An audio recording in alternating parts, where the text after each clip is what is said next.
우리가 여름이 되면은 모두 어디를 가죠? 휴가를 떠납니다. 여름이 되면은 휴가를 떠나게 되고요. 휴가를 떠나게 되는 것은요, 휴가를 가서 우리가 좀 쉼도 취하고 또 다시 또 힐링도 하고 또 새롭게 좀 충전을 하고 하기 위해서입니다. 그 여름이 지금 다가오고 있기 때문에 이제 또 다들 또 바쁘게 또 이제 여름 일정을 또 정리를 이제 하시기 시작할 거예요. 휴가 하면은 굉장히 우리를 설레게도 하고 즐겁게도 만드는 게 바로 이 휴가입니다. 근데 이 휴가가 딱 가면, 좋은 곳에 가면은요, 우리가 거기서 계속 있고 싶어요. 한 달이건 열흘이건 계속 있고 싶어 합니다. 계속 있고 싶어 하고 있는데, 근데 문제는 무슨 일이 있죠? 돌아와야 된다는 거예요. 어디로요? 우리의 일상의 자리로 복귀해야 된다는 겁니다. 휴가를 떠나면 좋지만 휴가를 지내고 난 다음에, 휴가를 보낸 후에 우리는 일상으로 복귀를 해야 한다는 겁니다. 오늘 변화산에 올라갔던 제자들이 처한 상황이 이런 상황이었어요. 변화산 사건은요, 단지 제자들에게 예수님이 하나님이시다라고 하는 신성만 보여주는 게 다가 아니었어요. 예수님이 구원자다라고 해서 보여주는 게 끝이 아니라, 이 변화산 사건을 통해서 제자들을 위로하셨고, 예수님이 어떤 분인지 알게 하심으로 해서 이제 어떻게 해야 될지를 보여주신 사건이었어요. 또한 이것은요, 미래에 있을 그 시험을 이겨내게 할 수 있는, 얻을 수 있는 그 베드로와 야고보와 요한에게 하나님이 주신 축복의 예배의 장소였어요. 그 미래를 경험해야 될 그 고난을 이겨낼 힘을 얻고, 이 베드로와 야고보와 요한, 그리고 예수님이 산 밑으로 이렇게 쭉 내려오셨죠. 내려오시면서 예수님이 뭐라 그러셨죠? 이 일이 벌어질 때까지는 조용히 있어야 한다라고 다독이시고 왔습니다. 베드로와 야고보와 요한은 마음에 품고, 그래, 이제부터 주님의 일을 감당하자, 우리가 이제부터 좀 더 잘할 수 있을 거야 라고 하는, 어쩌면 그런 부푼 설레임과 또 기대감을 가지고 내려왔을 겁니다. 부푼 설레임과 기대감을 가지고 딱 산 밑으로 내려왔는데, 저 앞쪽에서 보니까 뭐가 있어요? 사람들이, 무리가 이렇게 모여 있는 거죠. 이렇게 모여가지고서는 웅성웅성하고 막 그러고 있는 거예요. 잘 살펴봤더니 자신의 동료들인 제자들이, 예수님의 제자들이 거기 모여 있는 거죠. 그리고 서기관들도 보이고, 어떤 아이도 한 명 있고, 아이의 아버지 같은 사람도 한 명 있는 겁니다. 그 무리들이 있는 그 자리에 제자들과 베드로와 야고보와 요한, 그리고 예수님이 다가갑니다. 그리고서 무슨 일이 있는지 살펴본 거예요. 물어봤습니다. 무슨 일이 있었냐라고 물어봤더니, 무슨 일이냐 물어봤더니, 이 아이가 귀신 들려 있는데 이 아이를 좀 고쳐주기 원해서 이 아이를 데려왔습니다 라고 아이 아버지 얘기하는 거죠. 아이 아버지 얘기하면서 그렇게 얘기해요. 선생님께 데려와서 고침을 받기 원했는데 제자들이 있어서 그들에게 요청을 했더니 이들이 그걸 못하네요. 이들이 그 귀신을 쫓아내지 못하고 있습니다 라고 하면서 얘기하는 거예요. 베드로와 야고보와 요한, 그들은 이제 부푼 꿈을 안고 기대감을 가지고 딱 삶의 자리로 왔는데, 눈앞에 펼쳐진 일은 무슨 일이에요? 해결되지 못한 당혹스러운 그 문제가 앞에 펼쳐져 있는 거예요. 베드로와 야고보와 요한의 입장에서는 어땠을까요? 현실에 놓여있는, 해결되지 않는 그 문제를 보면서 그들은 어떤 마음을 가졌을까요? 아이의 아버지와 아이의 그 마음에 공감을 해서 가슴 아파하며 애통해하면서 있었을까요? 아니면 이게 어떻게 된 거지? 하며 당혹스러워하고 있었을까요? 은혜를 경험한 직후에 이들은 이 현실을 어떻게 바라보고 있었을까요? 은혜를 경험한 이후에 맞이한 내 삶의 자리는요, 똑같이 은혜가 필요한 자리라는 것을 얘기하고 있다는 거예요. 내가 은혜를 경험하고 내려왔으면 내 삶의 자리도 똑같이 은혜가 필요한 자리라는 거예요. 여기서 내가 은혜 받았으니 이제 모든 게 잘 될 거야가 아니라, 내가 받은 은혜 받은 것처럼 내 삶의 자리들도 하나님의 은혜가 계속 있어야 한다라는 거예요. 베드로와 두 제자는 변화산에 내려왔어요. 그리고 그들이 살아가야 하는 곳이 어떤 곳인지를 이제 눈앞에서 명확하게 본 거예요. 여기는 하나님의 은혜가 필요한 곳이구나 라는 걸 명확히 깨달은 거예요. 남겨져 있던 제자들도 그거를 깨달아야만 했어요. 그러나 그들은 아직 그것을 이해하지 못했어요. 그들은 귀신 들린 아이와 아버지가 왔을 때 자신의 힘으로 열심히 그것을 하려고 했어요. 왜냐하면 이 제자들도 뭘 했으니까요, 귀신을 쫓아내는 일을 해봤거든요. 예수님이 둘씩 짝지어가지고 어떻게 했어요? 전도를 나가게 하죠. 전도를 나가게 하고 받아들이면 거기에서 축사하고, 그리고 또 기도하고 귀신을 쫓아내는 이런 일들을 하게 해주셨거든요. 이 어마어마한 경험을 하고 체험을 하고 제자들이 이제 살고 있었단 말이에요. 그런 삶 상황 속에 있는데 지금 이 제자들도 똑같이 그것을 경험하고서 했는데 이게 안 된 거예요. 이제는 분명히 됐는데 왜 안 되지? 라는 생각이 들었겠죠. 왜 안 되지? 예전엔 됐는데. 그런 상황 속에서 제자들이 보고 있었던 거예요. 다시 일어나지 않는 모습, 답답한 상황에 있는 거예요. 제자들이 살아가야 하는 이곳은요, 여전히 내가 경험도 한번 하긴 했지만 더 중요한 것은 여전히 해결해야 될 문제들이 있는 곳이라는 거예요. 사나라의 세상은요, 고통과 탄식, 무력함을 겪는 현장이었어요. 문제가 여전히 있고 해결해야 될 일들이 여전히 쌓여 있고 그리고 내 힘으로 감당 안 되는 것들도 여전히 있는 그런 세상이었어요. 그 세상을 목격하게 된 거죠. 변화산 사건을 통해서 미래의 이겨낼 힘을 얻은 제자들은 그럼 이제 어떻게 해야 될까요? 이들은 이제 어떻게 그것을 이제 사건을 바라보고 이 삶을 살아가야 될까요? 그들에게 처해 있는 이 상황에서 그들은 어떻게 하면 변화산에서 느꼈던 그 놀라운 임재를 다시 삶에서 누릴 수 있을까요? 그곳에서 맛봤던 경험했던 그 경험, 그리고 하나님 예수님을 통해서 받은 능력으로 귀신을 쫓기도 하고 했던 그것들을 다시 이 땅의 삶에서 회복하고 그 일을 하려면 이들에게 무엇이 필요할까요?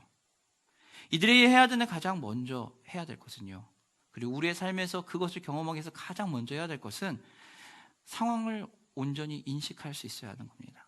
내 삶에 무엇이 부족한지, 그리고 내가 어떤 부분에 연약한지, 내가 무엇을 할 수 있고 할 수 없는지를 판단하고 인정하는 거예요. 우리가 자신의 힘으로 해결할 수 없는 것을 맞닥뜨리게 되면 어떨까요? 무기력해져요. 무기력해지고 그리고 낭망이고 낙심하게 됩니다. 좌절하게 돼요. 해결이 안 되니까요.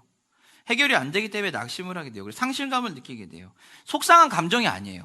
이거는 그냥 속상한 감정이 아니라 나의 한계에 대한 부분에서 좌절이 오고 실망을 하는 거예요. 내가 이런 정도밖에 안 되나라고 하는 생각이 드는 거예요. 왜 이거를 해결을 못할까? 왜 이 상황에서 또 이렇게 넘어질 수밖에 없어? 왜 내가 이렇게밖에 안 되는 걸까라고 생각을 하면서 이거는 속상함의 단계를 뛰어넘는, 절망하기도 하고 어쩌면 정말 극도로 가게 되면 좌절과 절망이 올 뿐만 아니라 나에 대한 실망감이 막 오는 거예요. 왜냐하면 내가 못 해낸 거니까요. 그렇기 때문에 우리는 어떻게 해요? 막다른 길에 접했을 때 어쩌면 포기해버릴 수도 있어요. 내가 할 수 있는 거 다 해봤지만 안 되니까 포기를 해요. 그럼 어때요? 실망해요. 그런데 여러분, 똑같이 안 하는 것일 수 있지만요, 인정을 하고 안 하면 달라져요. 포기하면은 내가 못했기 때문에 포기하는 거예요. 그런데 인정을 하면요, 내가 할 수 없는 것을 알기 때문에 다른 방법을 찾을 수가 있어요. 내가 못하는 거니까요. 예를 들면 이런 거예요. 저는 목사로서 살아왔기 때문에, 지난 10여 년 동안 목사로 살아왔기 때문에 재무나 회계 이쪽은 몰라요. 저는 공부한 적이 없으니까요. 컴퓨터 쪽도 뭐 코딩 뭐 이런 건 몰라요. 건축? 절대 몰라요. 그런데 제가 이거를 모른다고 해서 나는 왜 이걸 못하지 하고서는 좌절해버리면 어떻게 될까요? 혼자 속상해하고 아파하는 거예요. 그런데 제가 이걸 못하는 거를 내가 안 배우고 공부를 안 하고 내가 잘 못하는 부분인 걸 내가 잘 알기 때문에 인정을 하는 순간 뭐가 될까? 저는 다른 사람에게 도움을 요청할 수가 있는 거예요. 저보다 또 잘하는 사람들에게요. 그리고 공부를 할 수 있게 되겠죠. 제자들이 해야 되는 건 바로 이거예요. 상황을 온전히 인식하고 내가 할 수 있는 것과 할 수 없는 것, 그리고 어떻게 해야 되는지를 분별하고 판단할 수가 있어야 되는 거예요. 근데 이 제자들은 지금 어떻게 하고 있어요? 기도 없이 그냥 열심히 힘으로만 주여 믿습니다 하면서 막 기도 막 하고 있는 거예요. 그러면서 눈을 귀신아 물러가라 하면서 막 이러고 있는 거예요. 지금 기도하지 않고 그냥 자신들이 해봤다라는 경험에 취해서 그 경험만 가지고서 막 밀어붙이고 있었다라는 거예요. 안 되죠. 그러니까 당연히 안 되고 있는 거예요. 제자들은요, 악한 권세를요 너무 과소평가하고 있는 거예요. 자기들이 한 번 했다는 그거 하나만으로 그냥 과소평가하고 내가 하면 충분히 할 수 있어 라고 하면서 악한 권세를 과소평가하고 자신에 대해서는 과대평가하고 있는 거예요. 나는 할 수 있어 라고 하면서 과대평가하고 있다는 거예요. 제자들은 예수님이 무엇 때문에 이런 능력을 주셨는지, 변화산에서 그 일들을 왜 보여주셨는지에 대한 것을 아직 이해를 못한 거예요. 이들은 예수님이 죽으시러 가시는 그 이야기도 이해를 못하고 부활하셔야 한다는 사건도 이해를 전혀 못하고 있는 것과 같은 모습으로 살아가고 있는 거예요.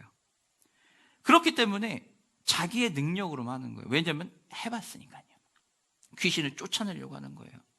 귀신을 쫓아내려고 한 것의 원인은 단 하나예요. 교만하기 때문에 그래요. 내 힘으로 할 수 있어 라고 하는 순간 우리 안에는 교만이 오고 우리는 불신앙의 모습에 들어간다는 거예요. 아이의 아버지는요, 예수님이 와서 물어보니까 대답을 해요. 이렇게 데려와서 제자들에게 보여줬더니 이들이 못 고치더라고요. 그러면서 또 얘기합니다. 선생님, 근데 만약 할 수 있으면 좀 고쳐주세요. 이 아버지가 진짜로 주님 정말 할 수 있으시면 간절히 비니 좀 고쳐주십시오라는 이런 간절한 마음으로 얘기했을까요? 그럴 수도 있겠지만 상황상 정황상 판단을 해보면 아마 굉장히 시니컬하면서 그렇게 대답을 했을 거예요. 했는데 안 되더라고요. 근데 선생님 혹시 하실 수 있으면, 혹시 할 수 있으면 한번 고쳐주시면 진짜 너무 고마울 것 같아요 정도가 지금 아버지가 구하고 있는 모습이라는 거예요. 믿음이 없는 모습이죠. 믿음이 없는 모습이래요. 그런데 예수님이 거기에 대해서 뭐라고 얘기하죠? 할 수 있거든이 무슨 말이냐? 믿는 자에게는 능치 못한 일이 없다라고 하면서 강하게 선포를 하시니 이 아버지가 어떻게 화들짝 놀라가지고서는 대답해요. 주님, 제가 잘못했습니다. 저의 믿음 없음을 용서해 주십시오. 그리고 우리 아이를 고쳐 주십시오. 제가 믿습니다 라고 하면서 태도가 확 바뀌어버리는 거예요. 할 수 있으면 좀 해주세요 라고 얘기했던 믿음 없는 모습에서 즉각적으로 자신의 부족함이 무엇인지를 알게 되니 이 아버지는 거기에서 반응을 하는 거예요. 할 수 있거든이 아니라 이제는 내가 믿나이다, 나의 믿음 없음을 도와주시옵소서라고 외치면서 아버지는 예수님께 구하고 있는 거예요. 도와주시옵소서라고요. 불신앙의 모습은 우리가 착각하면 안 돼요. 내가 예수 안 믿어! 이게 불신앙이 아니에요. 그거 진짜 믿음 없는 모습이고 예수 안 믿어라고 하는 믿음 없는 모습이겠지만 우리에게 있어서도 불신앙의 모습이 나오는 것은 우리는 예수 안 믿을 거야 이런 말은 안 해요. 그런 말을 하는 게 아니라 불신앙의 모습은요, 다른 모습이 아니에요. 하나님 하실 수 있을까? 혹시 가능할까? 라고 생각하는 게 불신앙의 모습이에요. 상실감과 좌절감에서 오는 모습은 그게 바로 불신앙의 모습이에요. 하나님 못 하실 수도 있지. 그래, 하나님 어떻게 이런 것까지 다 하시겠어? 전 세계에 믿는 사람이 몇 명인데 나 하나까지 어떻게 하나님 다 챙기시겠어? 그래, 할 수 없을 수도 있어 라고 하는 요 모습, 이게 불신앙의 모습이에요. 상실감과 좌절감의 모습은요, 불신앙의 모습이에요. 제자들에게 요청했으나 이미 실패를 맛본 이 모습은 이게 이제 불신앙의 모습이에요. 실패의 경험과 상실감과 좌절감은요, 우리를 예수님 앞에 나아가지 못하게 만들기도 합니다. 믿음이 없는 것처럼 보이게 해요. 그리고 아이의 아버지의 고백도 믿음이 없는 고백처럼 보입니다. 그리고 그렇지만 아이의 아버지는 믿음에 대해서 다시 한번 예수님의 가르침 이후에 변하게 돼요. 아이의 아버지의 고백은요, 이렇게 보면 돼요. 저는 믿음이 없습니다. 제 안에는 의심이 가득합니다. 제 도덕적, 영적 능력은 보잘것없습니다. 그런데 주님, 이런 저의 모습이지만 저를 도와주시옵소서. 이게 아이의 아버지가 주님, 내가 믿습니다, 나를 도와주시옵소서, 나의 믿음 없음을 도와주시옵소서라고 고백한 모습이에요. 예수님을 의지하는 것이 답인 것은 모두가 알아요. 그러나 우리가 이런 모습으로 가야 돼요. 내가 주님 이만큼 했으니 주님 저를 칭찬해 주세요. 제가 이만큼 할 수 있으니 제가 이제 가도 되겠죠가 아니라, 주님 제가 아직도 이게 부족하고 이게 부족하지만 이래도 주님 제가 앞에 가니 주님 저를 받아주시옵소서 라고 고백하는 거예요. 이게 바로 구원에 이르는 믿음이에요. 온전하기 때문에, 완벽하기 때문에, 다 해냈기 때문에 주님 칭찬해 주실 거죠가 아니라, 주님 제가 이렇게 부족하지만, 제가 이렇게 할 수 없는 게 너무 많지만, 이렇게 연약한 존재지만 제가 그래도 주님 앞에 나아가서 주님 앞에서 힘내서 걸어갑니다. 그러니 주님 저를 도와주실 거죠, 저를 받아주실 거죠, 제 문제를 해결해 주실 거죠, 저를 인도해 주실 거죠 라고 구하는 이 모습, 이 고백이 바로 아이 아버지가 지금 하고 있는 고백이에요.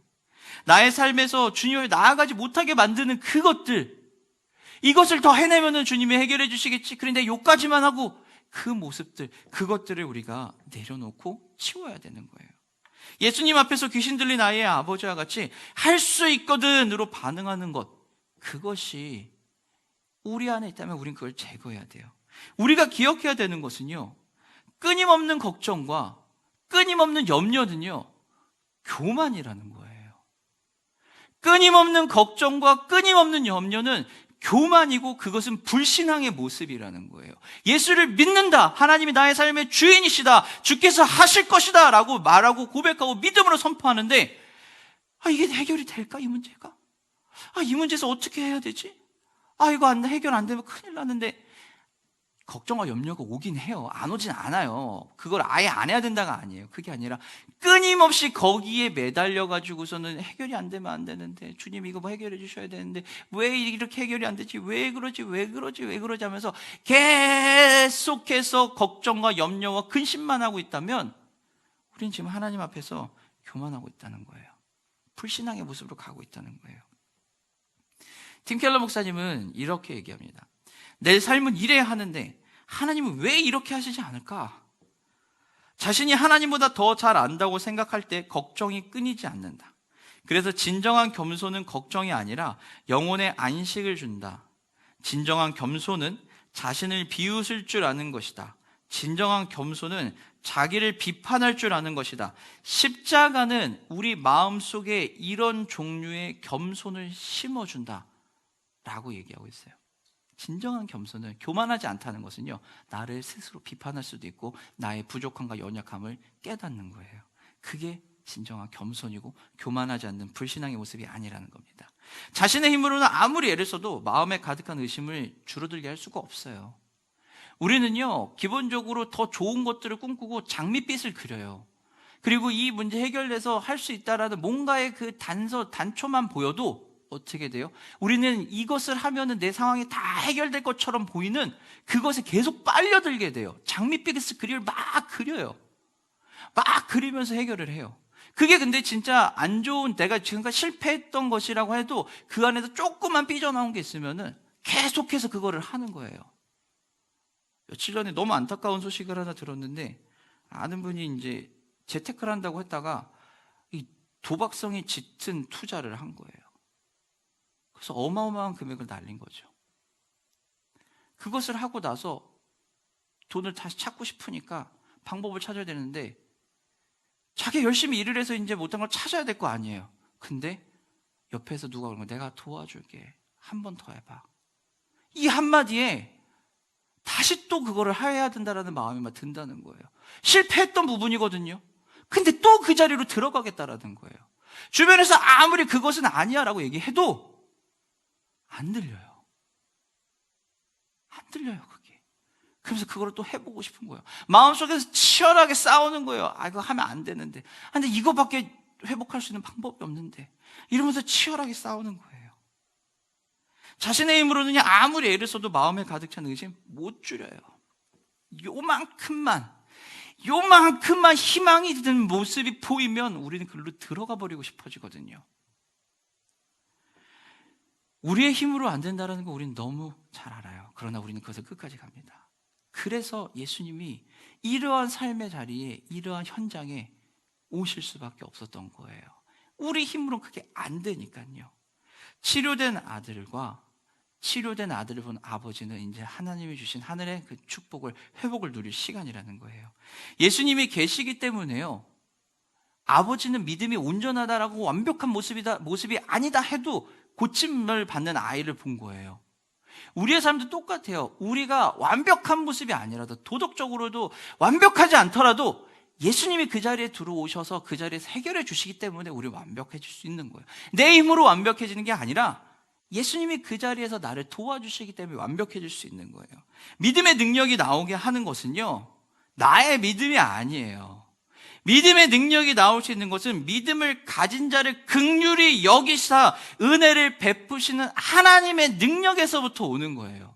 내가 탁월하니까 해결해낼 게가 아니라 나에게 믿음을 주신 그 하나님께서 내가 믿음을 가지고 있는 것을 보시고 내 믿음을 긍휼히 여기시고 예쁘게 봐주셔서 거기에 다시 은혜를 부어주셔서 능력을 보게 하신다라는 거예요. 믿는 자에게는 능치 못할 것이 없다는 것은요, 우리가 믿음이 있다 없다를 얘기하는 게 아니에요. 믿는 자에게 능치 못할 일이 없다라는 것, 능치 못할 일이 없다라고 하는 것은 능력을 행하시는 주님이 우리 안에서 항상 은혜를 부어주시겠다라는 거예요. 그러니 우리가 어떻게 우리의 힘으로만 하면서 살아갈 수 있겠냐고요. 아무리 내가 내 힘으로 하려고 하고 그 안에 들어가도 우리는 거기 쓰러질 수 있어요. 넘어질 수 있어요. 왜냐하면 우리는 연약한 존재고 우리는 완벽한 존재가 아니니까요. 그거 가지고 하나님이, 예수님이 우리를 비난하지도 않으시고 그 자리에서 예수님은 손 내미시고 어떻게 해요? 다시 일으켜주시고 내가 도와줄게 라고 얘기하는 거예요. 내가 마음 가운데 염려가 계속 올라오고 걱정과 근심이 계속 올라온다는 것은요, 그 자리에서 지금 예수님이 손을 내미시고 도와줄 테니까 같이 가자라고 하면서 계속해서 얘기하고 계신 자리라는 거예요. 능력을 행하시는 주님이 우리를 향한 은혜를 부어주실 것이고 예수님의 도움이 필요한다는 것을 우리가 인정을 하면요, 우리는 주님 앞에 도움을 구할 수 있어요. 우리는 그때 이제 주님을 구하는 거예요. 주님의 도움을 구할 수 있고, 그리고 도움을 구함으로 인해서 그 도움의 자리, 구하는 그 자리, 기도의 자리로 갈 수 있는 거예요. 하나님 앞에서 우리가 하나님의 능력을 행하는 것은 주님의 도움을 받아서 하는 거예요. 그리고 그 도움에 갈 수 있는 것은, 도움을 구하는 것은 기도밖에 없다는 거예요. 예수님께서 말씀을 하세요. 제자들이 물어보죠. 주님, 우리는 왜 안 됩니까? 우리는 왜 못했습니까? 라고 물어보니 마지막에 예수님 얘기해요. 기도 외에는 이런 류의 능력이 나갈 수 없다 라고 얘기합니다. 기도 외에는 이런 류의 능력이 나갈 수 없다는 거예요. 예수님이 하실 것을 믿기에 우리는 기도하는 거예요. 예수님이 하실 수 있다는 걸 알기 때문에 우리는 기도의 자리로 가는 거예요. 하나님에 대한 믿음이 있는 자만이요, 기도할 수 있어요. 기도 안 하는 사람은요, 하나님에 대한 믿음이 있다라고 얘기하지만 그게 확실하지 않은 거예요. 믿지 못하고 있는 거예요. 믿는데 어떻게 안 구하냐고요. 내 문제를 해결해 줄 사람이 바로 앞에 있는데 이 사람이 해결해 주기만 하면은, 이 사람이 움직여 주기만 하면은 해결이 되는데 누가 그 사람에게 다가가서 해달라고 요청 안 하겠냐고요. 하죠. 왜 안 하겠냐고요. 근데 우린 얘기해요. 하나님이 다 해주실 거야. 그리고 기도하지 않아요. 실제로 가서 구하지 않는 거예요. 그러면 안 된다는 거예요. 오늘 주님이 우리에게 하신 말씀은요, 기도 외에는 능력이 없다라고 하는 것은 주님 앞에 나와서 대화하자는 거예요. 그리고 우리가 기도해야 되는 그 필요가 있는 그 자리, 그 필요가 있는 그 자리야말로 뭐가 되는 거예요? 예수님이 우리를 돕기 위해서 기다리고 있는 그 자리예요. 하나님이 하실 거야 라고 믿고 있는 그 자리, 그 자리가 지금 예수님이 우리를 돕기 위해서 기다리고 있는 그 자리예요. 그럼 우린 그 자리에서 어떻게 해요? 기도하며 나아가는 거예요. 기도는요, 기도란 행위적인 것이 아니라 바로 관계적인 개념이에요. 하나님과 나와의 관계, 예수님과 나와의 관계 안에서 일어나는 게 기도예요. 그렇기 때문에 내가 하나님과의 관계가 있다는 것은요, 기도할 수밖에 없다는 거예요.